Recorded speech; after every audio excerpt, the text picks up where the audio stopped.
Bonjour bien-aimés frères et sœurs, nous sommes aujourd'hui le mardi 17 mars et nous bénissons le Seigneur. Nous méditons la parole de Dieu avec le dévotionnel quotidien Torrent de vie écrit par le pasteur Lungu et nous méditons aujourd'hui avec discernant les bénéfices de nos rencontres.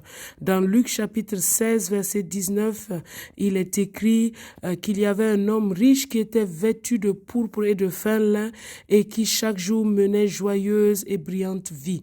Un pauvre nommé Lazare était couché à sa porte, couvert d'ulcères et désireux de se rassasier des miettes qui tombaient de la table du riche, et même les chiens venaient encore lécher ses ulcères. Le pauvre mourut et il fut porté par les anges dans le sein d'Abraham. Le riche mourut et il fut enseveli.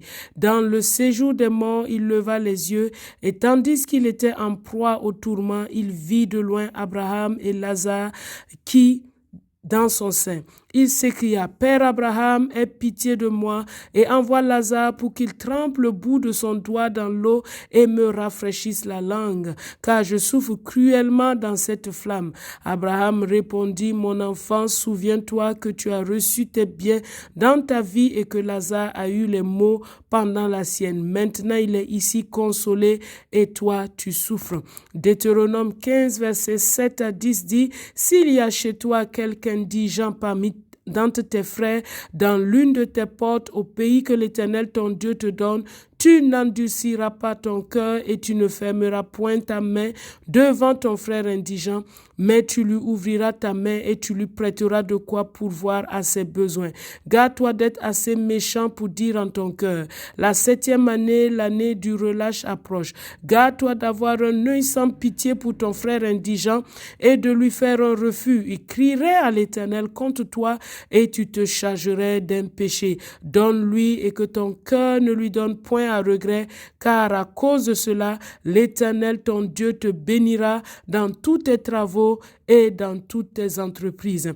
Dieu rêve des rencontres. Dieu veut que les gens se rencontrent parce qu'ils seront éclairés en se rencontrant. Dans le séjour des morts, le besoin du riche était de l'eau. Et il a demandé à Père Abraham d'envoyer Lazare pour qu'il trempe le bout de son doigt dans l'eau pour lui rafraîchir la langue.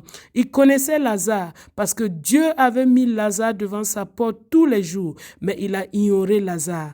Alors, de l'autre côté, il le sollicite. C'est dans cette vie que tu dois aider tes frères, tes sœurs, pas dans l'autre. C'est dans cette vie que tu dois aider. Il y a beaucoup de gens que tu as méprisés et pourtant ils ont une clé pour te faire avancer dans ta destinée. Mais tu ne savais pas parce que tu les as regardés selon la chair. Quand vous vous êtes rencontrés, toi tu étais dans une position avantageuse, mais tu l'as méprisé et Dieu n'a pas pu t'éclairer. La compassion, ce n'est pas juste une distribution. La personne que tu vas aider n'est pas un objet. Assieds-toi à côté d'elle, écoute-la, c'est cela de la compassion. C'est cela de la compassion. Oui, donc nous devons marcher dans cette compassion. Laisser les gens te rencontrer. Cherche aussi à rencontrer les autres. Cherche aussi à rencontrer les autres et que la grâce de Dieu soit sur toi. Je prie pour ta famille aujourd'hui, afin que dans ta famille, il y ait des rencontres. Dieu vous a mis dans la famille, chacun avec des dons différents, pour que vous puissiez vous rencontrer et atteindre un objectif. Que cela soit ainsi dans le nom de Jésus et que votre famille soit bénie dans le nom de Christ Jésus. Amen.